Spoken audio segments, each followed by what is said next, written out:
आज हम आपको प्रकृति द्वारा प्रदान किए गए कुछ ऐसे चमत्कारी पौधों के बारे में बताएंगे जिनका मात्र स्पर्श करने से धन संबंधी परेशानियां दूर हो सकती हैं। यदि आप इन पौधों की जड़ को महाशिवरात्रि के दिन बताए गए नियमों के अनुसार अपने घर ले आते हैं और सही विधि से उसका उपयोग करते हैं, तो आपको अपार धन लाभ प्राप्त हो सकता है और करोड़पति बनने से कोई ताकत आपको रोक नहीं सकती। मैं माता रानी की सौगंध खाकर कहता हूं कि यदि आपने इस जानकारी को पूरे विश्वास और श्रद्धा से अपनाया तो आपकी सभी इच्छाएं पूर्ण हो सकती हैं। लेकिन एक विनम्र अनुरोध है कि इस पूरी जानकारी को ध्यानपूर्वक अंत तक समझें, तभी आपको इसका संपूर्ण लाभ प्राप्त होगा। जब तक बताए गए उपायों को पूरी श्रद्धा से नहीं किया जाता, तब तक उनका प्रभाव संपूर्ण रूप से नहीं मिलता।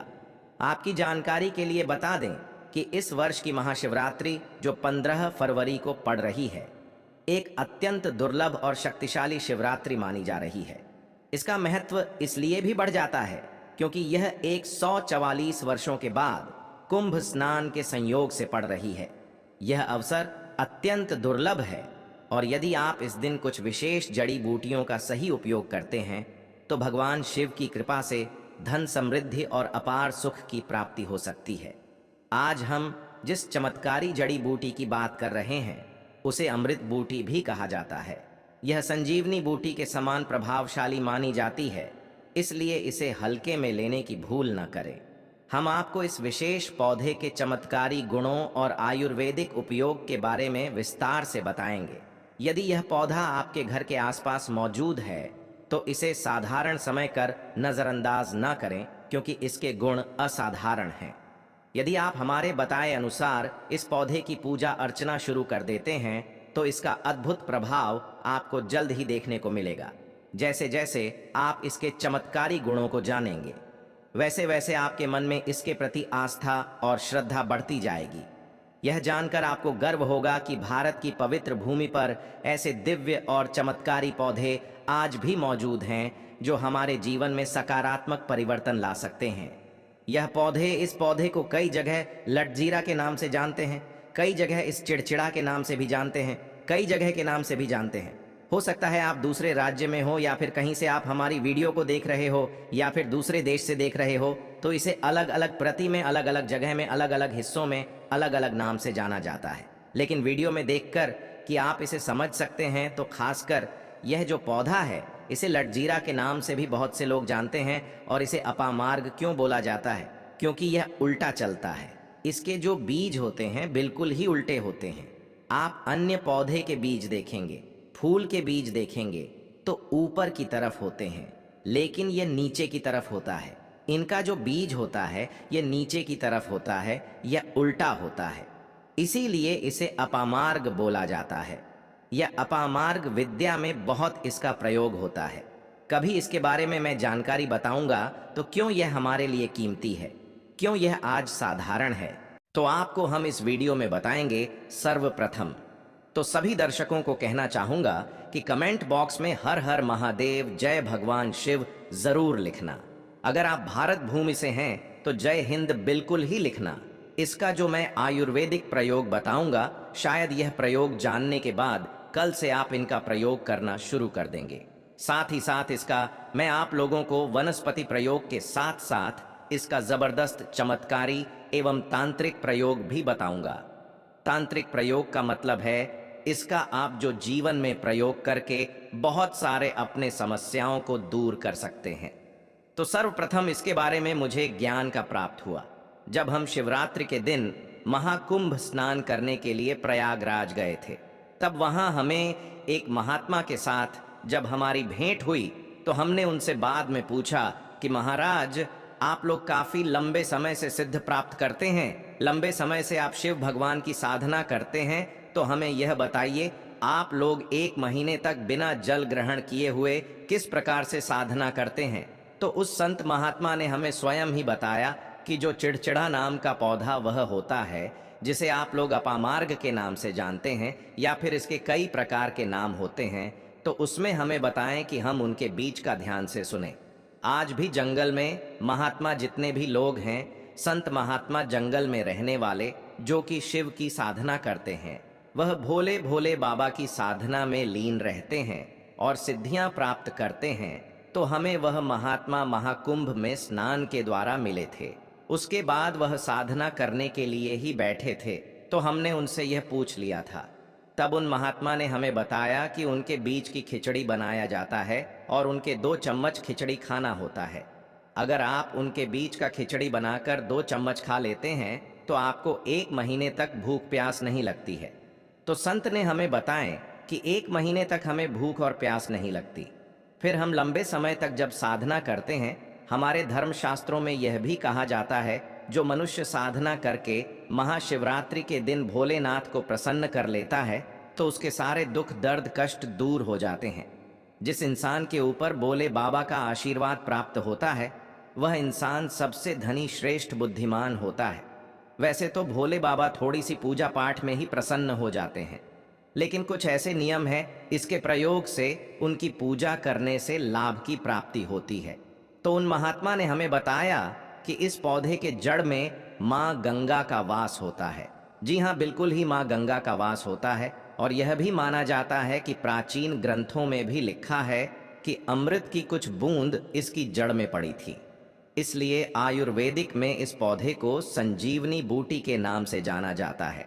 इसलिए आज भी लोग, जो धार्मिक लोग रहते हैं, आपके यहाँ कुछ लोग इसके दातुन करते हैं कि नहीं, जो बहुत से पुराने जो सयाने बुजुर्ग लोग हैं, जिसे हम बुजुर्ग के नाम से भी जानते हैं, ओल्ड मैन कहा जाता है, पुराने जो व्यक्ति है, काफ़ी पुराने, तो ऐसे व्यक्ति इसकी जड़ की दातून करते हैं।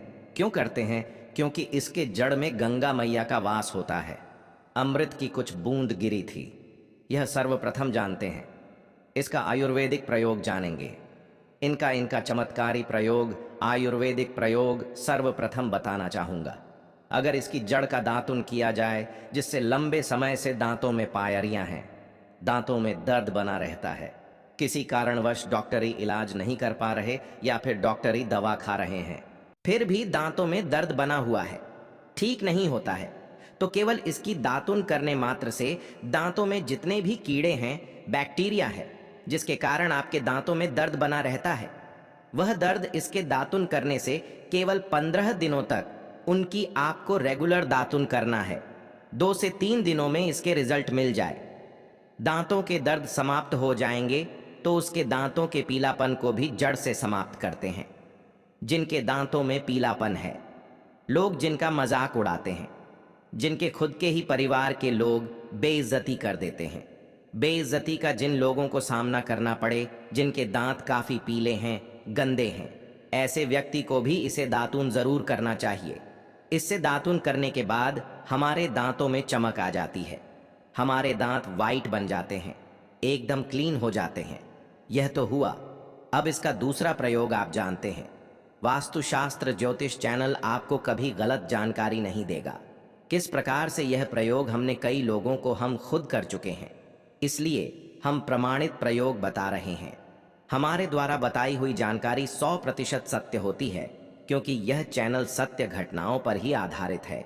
इसलिए हम आपको अपने मन से मनगढ़ंत नहीं सुनते हैं। प्राचीन काल से जो चला आ रहा है, उनसे रिलेटिव जानकारी हम आपको इस चैनल के माध्यम से बताते हैं। इसके अलावा आप इसकी जड़ को बवासीर रोगों में भी इसका प्रयोग कर सकते हैं। क्या करें कि उनकी जड़ को पीस करके दही या फिर दूध में मिलकर रेगुलर 2-3 दिन पीने से आपको काफ़ी राहत मिलेगी और आपकी जो बीमारी है वह हमेशा के लिए ख़त्म हो जाएगी। इसका एक और प्रयोग आपको बताना चाहूँगा कि जो महिलाएं होती हैं, गर्भवती महिलाएं, तो जिनके प्रसव होने में विलंब हो रही है, बहुत सारी ऐसी माताएं बहनें होती हैं ग्रामीण इलाकों में, शहरी इलाकों में, जिन्हें प्रसव के समय में काफ़ी पीड़ा होती है। जो लोग चाहते हैं डॉक्टर के ज़रिए से चीड़ फाड़ ना हो, क्योंकि चीड़ फाड़ के चक्कर में काफ़ी होती है, बाद में आगे चल कर के अपने जैसे टाँके लग पाए कि फाड़ करके बच्चा बाहर निकल पाए, आया तो उससे काफ़ी हमें बहुत दिक्कतों का सामना करना पड़ता है। आप चाहते हैं कि आपका जो डिलीवरी सुविधा पूर्वक हो जाए, अर्थात आपके प्रसव हो जाए। किसी भी प्रकार की जो जड़ होती है, इससे आपको सर्वप्रथम 2-4 आपको चावल के दाने ले लेना है और इसकी जड़ है, इसमें आपको डालना है थोड़ा सा, इसकी जड़ में आपको अपनी का और जड़ को ले जाते समय आपको प्रार्थना करना है कि हे महाराज, मैं आपको इस कार्य के लिए ले जा रहा हूँ कि मैं किसी महिला के लिए गर्भ से जो बच्चे तत्काल बाहर निकले इसलिए नहीं है, इसलिए मैं आपको ले जा, इस प्रकार से प्रार्थना करना है। और इसे लाल कलर के कपड़े में बांध करके जो प्रसूता स्त्री है, जिसके कहा जाए बच्चे गर्भ से बाहर नहीं, उन्हें पहना देना है। बिल्कुल ही उनके 15 मिनट के भीतर में जैसे ही इन्हें पहनाएं, इसे लाल कलर के कपड़े में बांध करके पहनना होता है। तत्काल गर्भनाल से बाहर आ जाएंगे, बच्चे बाहर आ जाते हैं। इसके बाद तत्काल इसकी जड़ को निकाल देना होता है, कमर में बंधी तत्काल निकाल देना है, अन्यथा यह क्या करता है, गर्भनाल को भी बाहर निकल सकता है। तो यह प्रसव में जो विलंब होती है, जिनके बच्चे गर्भ से बाहर नहीं आते हैं, इसमें संध्या नहीं। हमने बहुत से लोगों को यह प्रयोग कर कर देख चुके हैं। इसके बाद ले जानते हैं इसका कुछ और आयुर्वेदिक प्रयोग। उसके बाद उसके चमत्कारी प्रयोग बताना शुरू करूंगा। आप चमत्कारी प्रयोग इस पौधे में कूट कूट कर भरे हुए हैं।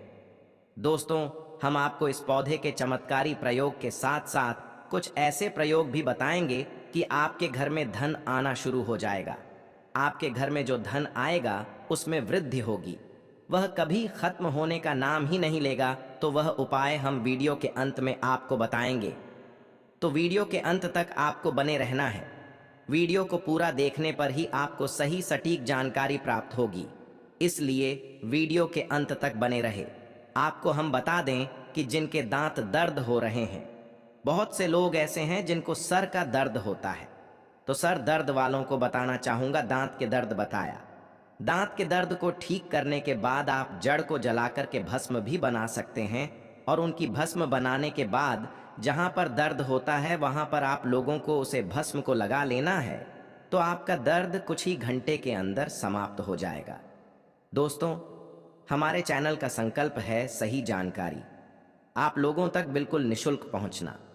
दोस्तों, मेरी एक बात पर और आप गौर करना, हमारा चैनल मात्र एक चैनल नहीं है, बल्कि यह हिंदू धर्म का एक ऐसा मैसेज प्रचारक बनाना चाहता हूं जो कि हिंदू धर्म पूरे भारत नहीं बल्कि पूरे विश्व में जाना जाए और इसका पश्चिम हर जगह हर तो प्रचार हो सके।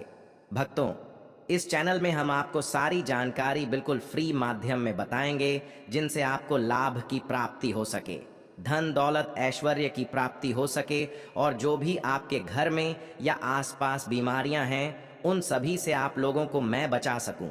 कुछ ऐसे उपाय बताऊंगा, आपको इस चैनल के माध्यम से बताऊंगा। दोस्तों, अगर आप सच में अपने जीवन में समृद्धि, सुख और शांति चाहते हैं तो इस चैनल वास्तुशास्त्र ज्योतिष को अवश्य सब्सक्राइब करें और इस वीडियो को अपने सभी मित्रों के साथ साझा करें। यह मेरा प्रयास है कि हिंदू धर्म की महानता को हर कोने तक पहुंचा सकूं, और इसमें मुझे आप सभी का सहयोग चाहिए। अगर आप इस उपाय को अपनाते हैं तो निश्चय ही मां लक्ष्मी की कृपा आप पर बनी रहेगी और आपको धनवान बनने से कोई नहीं रोक सकता। आपको बस करना यह है कि किसी भी एक विशेष पेड़ की जड़ को लेकर आए और इसे उचित विधि से उपयोग करें। अगर यह उपाय आपके लिए लाभदायक सिद्ध ना हो तो आप स्वतंत्र हैं इस चैनल को अनसब्सक्राइब करने के लिए, लेकिन दोस्तों, यह उपाय अद्भुत और सिद्ध है, इसलिए इसे पूरी श्रद्धा के साथ अपनाएं। अब मैं आपको एक चमत्कारी उपाय बताने जा रहा हूं। यह उपाय सिरदर्द, डिप्रेशन, अनिद्रा और अन्य मानसिक समस्याओं के लिए अत्यंत प्रभावशाली है। अगर किसी को अत्यधिक तनाव या सिर दर्द रहता है, चाहे वह किसी भी कारण से हो, यह उपाय रामबाण सिद्ध होगा। इस उपाय के लिए आपको एक विशेष जड़ी बूटी की भस्म बनानी होगी और इसे माथे पर लगाना होगा। इस जड़ी बूटी में ऐसी अद्भुत शक्तियां होती हैं जो न केवल सिर दर्द को दूर करती है बल्कि मानसिक शांति भी प्रदान करती है।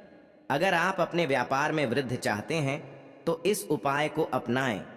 व्यापारी वर्ग के लोग जिनका धंधा मंदा चल रहा है या जो अपनी दुकान में ग्राहकों की भीड़ बढ़ाना चाहते हैं, उन्हें इस उपाय का पालन करना चाहिए। किसी शुभ दिन जैसे रवि पुष्य नक्षत्र, गुरु पुष्य नक्षत्र, दीपावली, होली या कृतिका नक्षत्र में एक विशेष जड़ को लाकर लाल कपड़े में बांधकर अपने व्यापारिक स्थान पर रखना चाहिए। जैसे ही आप यह उपाय करेंगे, ग्राहकों की संख्या में वृद्धि होगी और आपकी आमदनी में भी मुनाफा होगा। आपकी प्रगति दिन रात बढ़ती जाएगी और भोलेनाथ की कृपा आप पर सदा बनी रहेगी। अब एक और प्रभावी उपाय की बात करते हैं। यदि कोई व्यक्ति बेरोजगार है और उसे नौकरी प्राप्त नहीं हो रही है, तो उसे यह उपाय अवश्य करना चाहिए। इस उपाय के लिए आपको शनिवार या रविवार के दिन सूर्य उदय से पहले एक विशेष जड़ को लाना होगा। फिर सोमवार और मंगलवार को इस जड़ की विधि पूर्वक पूजा करें और बुधवार को इसे धारण करें। ऐसा करने से आपको मनचाही नौकरी अवश्य मिलेगी। यह उपाय सिद्ध है और इसे एक महान संत ने प्रमाणित किया है। नजर दोष और बुरी शक्तियों से बचने के लिए भी यह जड़ अत्यंत प्रभावी है। यदि किसी व्यक्ति या बच्चे को बार बार न लगती है तो इस उपाय को अवश्य करें। इस जड़ को चांदी के ताबीज में डालकर शनिवार के दिन धारण करें। इससे किसी भी प्रकार की बुरी दृष्टि का प्रभाव समाप्त हो जाएगा और आप सुरक्षित रहेंगे। यह उपाय आपको भूत प्रेत बाधाओं से भी बचाएगा और आपके जीवन को सुखमय बनाएगा। अब मैं आपको एक अत्यंत गुप्त और प्रभावशाली उपाय बताने जा रहा हूं, जिसे बहुत कम लोग जानते हैं। यदि आप चाहते हैं कि लोग आपकी बात सुने, आपकी ओर आकर्षित हो और आपकी बातों का पालन करें, तो इस उपाय को अपनाएं। इसके लिए आपको एक विशेष जड़ और सफेद दुर्वा घास को पीसकर एक चमत्कारी तिलक बनाना होगा। इस तिलक को लगाने से जब आप किसी सभा में जाएंगे तो लोग आपकी ओर आकर्षित होंगे और आपकी बातों को मानने लगेंगे। यदि आप अपने प्रेम संबंधों को सफल बनाना चाहते हैं तो यह उपाय भी अत्यंत प्रभावशाली है। कई बार ऐसा होता है कि प्रेमी युगल विवाह करना चाहते हैं लेकिन माता पिता सहमति नहीं देते। इस स्थिति में आप इस तिलक का उपयोग कर सकते हैं। जब आप इसे लगाकर अपने प्रियजन के माता पिता से मिलेंगे तो वे आपके प्रति स्नेह महसूस करेंगे और विवाह के लिए सहमत हो जाएंगे। यदि आप चाहते हैं कि आपके शत्रु आपसे दूर रहे और आपके प्रभाव से भयभीत हो तो इस जड़ को लाल कपड़े में बांधकर अपनी तिजोरी में रखें। ऐसा करने से आपके शत्रु स्वयं ही आपसे दूर हो जाएंगे और आपको किसी भी प्रकार की हानि नहीं पहुंचेगी। यह उपाय अत्यंत शक्तिशाली है और इसे केवल सकारात्मक उद्देश्य के लिए ही उपयोग करें। यह विशेष जड़ी बूटी बहुत ही दुर्लभ होती है, लेकिन भारत में इसके कई स्थानों पर यह आसानी से मिल जाती है। जिन देशों में यह उपलब्ध नहीं है, वहाँ के लोगों को इसे प्राप्त करने के लिए विशेष प्रयास करने पड़ सकते हैं। महाशिवरात्रि का यह विशेष अवसर 144 वर्षों के बाद आया है और इस दिन किए गए सभी उपाय कई गुना प्रभावशाली होते हैं। इसलिए यदि आप किसी भी उपाय को करना चाहते हैं तो इस विशेष दिन को ना चूकें। इस दिन की गई साधनाएं अत्यंत सफल होती हैं और आपकी मनोकामनाएं को शीघ्र पूर्ण करती हैं। दोस्तों, यदि आपको यह जानकारी उपयोगी लगी तो कृपया इस चैनल को सब्सक्राइब करें और इस वीडियो को अधिक से अधिक लोगों तक पहुंचाएं। इससे हिंदू धर्म से जुड़ी महत्वपूर्ण जानकारियां सभी तक पहुंचेगी और मैं अपने प्रयास में सफल हो सकूंगा। भगवान शिव जी की पूजा में ना करें, यह गलतियां आज हम इस वीडियो में आपको बताएंगे। साल 2026 में महाशिवरात्रि कितनी तारीख को है, पूजा व पारण का शुभ मुहूर्त, पूजा विधि और इसके नियमों के बारे में। दोस्तों, इस वीडियो में हम आपको बताने वाले हैं कि महाशिवरात्रि के दिन आपको क्या क्या खाना है और क्या क्या आपको नहीं खाना है। इस वीडियो में हम आपको विस्तार से यह जानकारी बताएंगे कि शिवरात्रि के दिन ऐसी कौन सी चीज शिवलिंग पर चढ़ा देना है या फिर ऐसी कौन सी चीज आपको खा लेना है जिससे आपको लाभ ही लाभ हो, आपको धन दौलत की प्राप्ति हो। इसलिए आप इस वीडियो को अंत तक जरूर देख लेना मानकर। चलिए, अगर आप इस वीडियो को अंत तक देख लेते हैं तो मैं महादेव की सौगंध खाता हूं कि आपकी जो कोई मनोकामना है वह पूर्ण ना हो जाए तो मुझे बताना। दोस्तों, यह उपाय अभी तक हम लाखों और करोड़ों व्यक्तियों को बता चुके हैं, इसलिए इस उपाय को आपको भी हम बता रहे हैं और आपसे एक विशेष अनुरोध है कि इस वीडियो को ज्यादा से ज्यादा शेयर करें, जिससे कि हर एक भारतीय नागरिक तक जरूर पहुंचे और कमेंट में हर हर महादेव अवश्य लिखें। दोस्तों, आपको कौन सी चीज है जो भूलकर भी नहीं खानी चाहिए? हमारी माताएं बहनें महाशिवरात्रि का व्रत रखती हैं और उनका व्रत खंडित ना हो जाए, इसके लिए माता बहनों को इन बातों पर विशेष ध्यान करना चाहिए कि वह क्या खा रही है और क्या नहीं खा रही है। दोस्तों, महाशिवरात्रि साल भर में सिर्फ एक ही बार पड़ती है और इस दिन किए गए उपाय एवं कार्य से लाभ ही लाभ होता है। भगवान महादेव की कृपा विशेष रूप से होती है। दोस्तों, आपको बता दें कि अगर शिवरात्रि के दिन कुछ ऐसा या वैसा खा लिया जाए तो महादेव के क्रोध का सामना करना पड़ता है उस व्यक्ति को। इसलिए वास्तुशास्त्र ज्योतिष चैनल आपसे विशेष अनुरोध करके कहना चाहेगा कि इस वीडियो को पूरा देख लेना और यह अच्छे से जान लेना कि महाशिवरात्रि के दिन आपको क्या खाना है और क्या नहीं खाना, क्योंकि एक छोटी सी गलती महादेव को आपसे रुष्ट करा सकती है और एक छोटा सा कार्य आपको महादेव के करीब ला सकता है। महादेव की कृपा प्राप्त करने के लिए शिवरात्रि का पर्व साल का सबसे बड़ा पर्व माना जाता है। इस दिन व्रत किया जाता है। दोस्तों, यह साल भर का सबसे बड़ा पर्व होता है महादेव को प्रसन्न करने का। और इस दिन दोस्तों हम आपको विशेष रूप से बताएंगे कि सबसे पहले हम इस वीडियो में बताएंगे आपको कि महाशिवरात्रि के दिन आपको कौन सी चीज अवश्य खाना है और कौन सी चीज भूल कर भी नहीं खाना है दोस्तों, जिससे आपको महादेव की कृपा ही कृपा प्राप्त हो और आपकी हर एक मनोकामना इस दिन पूर्ण करने का महा उपाय भी बताने वाले हैं दोस्तों। और इस वीडियो में हम यह भी बताएंगे कि शिवरात्रि के दिन महादेव पर ऐसी कौन सी वस्तु चढ़ा देने से लाभ ही लाभ होगा। दोस्तों, वीडियो को आप पूरा देख लेना। आपको अंत में इस वीडियो में मैं ऐसा उपाय महा उपाय बताऊंगा। दोस्तों, मैं यह बताऊंगा कि आपको महादेव के ऊपर ऐसा क्या चढ़ा देना है जिससे आपकी मनोकामना बहुत जल्दी हो या फिर हल्की हल्की पूर्ण हो जाएगी। इसलिए इस वीडियो को पूरा देख लेना। चलिए जान लेते हैं सबसे पहले कि महाशिवरात्रि कब मनाई जाएगी और व्रत में आपको क्या खाना है और क्या नहीं खाना। दोस्तों, महाशिवरात्रि 2026 में इस साल 15 फरवरी को मनाई जाएगी। दोस्तों, इस खास मौके पर पूरे देश में भगवान शिव जी के मंदिर में भीड़ लगेगी। कई लोग इस पावन अवसर पर भगवान शिव जी को प्रसन्न करने के लिए उपवास रखते हैं। उपवास रखने से मन को शांति मिलती है। अगर आप भी इस खास अवसर पर उपवास करने जा रहे हैं तो अपनी सेहत का विशेष ध्यान रखें। साथ ही इस बात का ध्यान रखें कि इस अवसर पर क्या खाएं और क्या ना खाएं। आज हम आपको इसके बारे में व्रत के दौरान क्या खाना चाहिए और क्या नहीं खाना चाहिए के बारे में विस्तार से बताएंगे। आइए जानते हैं शिवरात्रि पर क्या खाएं और क्या ना खाएं, शिवरात्रि के व्रत में क्या ना खाएं। दोस्तों, इस वीडियो के अंत में मैं आपको यह भी बताऊंगा कि आप महादेव पर ऐसी कौन सी चीज चढ़ा देते हैं जिससे महादेव आपसे सबसे जल्दी प्रसन्न हो जाते हैं और मनोवांछित फल प्रदान करते हैं। आइए जानते हैं दोस्तों। चाहे कुछ भी हो जाए, महाशिवरात्रि के दिन मांस मदिरा का सेवन गलती से भी मत करना, नहीं तो आपके साथ कुछ भी हो सकता है।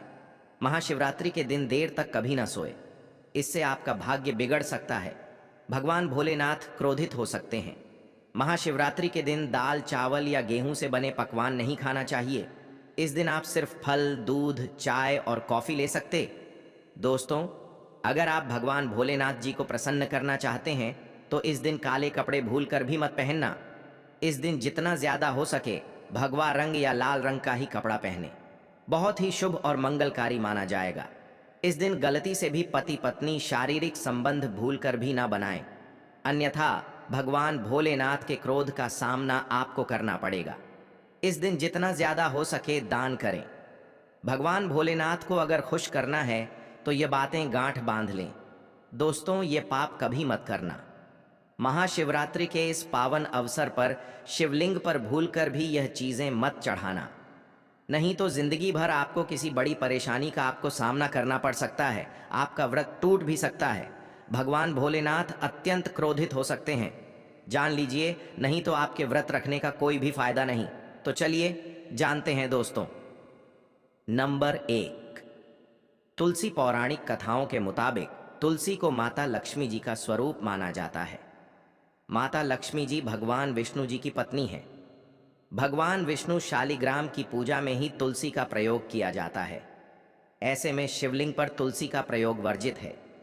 यह आपको पाप का भागीदार बना सकता है। ऐसा अनर्थ कभी मत करना दोस्तों।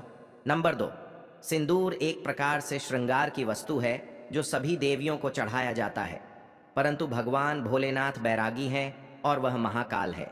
इसीलिए उन्हें सिंदूर नहीं चढ़ाया जाता है। ऐसा पाप आप कभी मत करना दोस्तों। नंबर 3, शिवरात्रि के पावन अवसर पर जितना ज्यादा हो सके आपको भगवा रंग पहनना चाहिए। भगवान भोलेनाथ अति प्रसन्न होते हैं।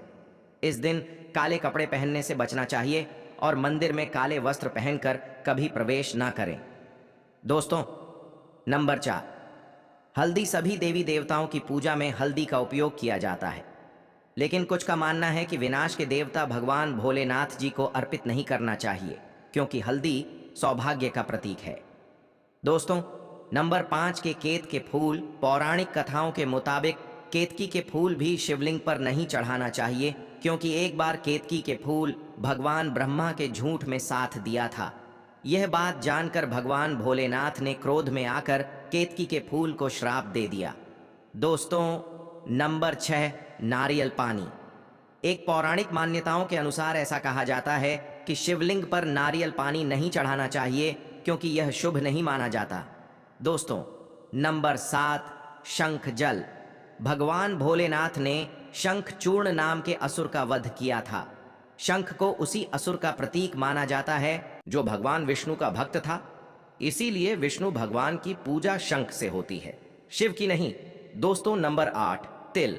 यह भगवान विष्णु के मैल से उत्पन्न हुआ था, माना जाता है। इसीलिए इसे भगवान भोलेनाथ को नहीं अर्पित किया जाना चाहिए। दोस्तों, नंबर 9, टूटे हुए चावल। भगवान भोलेनाथ को अक्षर यानी साबुत चावल अर्पित किए जाने के बारे में शास्त्रों में लिखा है। टूटा हुआ चावल अपूर्ण और अशुद्ध होता है, इसीलिए यह भगवान भोलेनाथ को नहीं चढ़ता। आप ऐसा अनर्थ मत करना। चावल चढ़ाने से पहले ध्यान से देख लें, कहीं चावल टूटा हुआ ना हो। खासतौर से शिवरात्रि पर यह चीजें भगवान भोलेनाथ को चढ़ाने से भी व्यक्ति का भाग्य चमक उठता है। भगवान भोलेनाथ होते हैं अति प्रसन्न। तो चलिए जानते हैं दोस्तों, नंबर 11, गंगा जल। भगवान विष्णु के चरणों से निकली और भगवान भोलेनाथ की जटा से धरती पर उतरी है। इसीलिए सभी नदियों में गंगा परम पवित्र। गंगा जल से भगवान भोलेनाथ का अभिषेक करने से मानसिक शांति और सुख की प्राप्ति होती है। दोस्तों, नंबर 12, गन्ने का रस और का प्रतीक माना जाता है।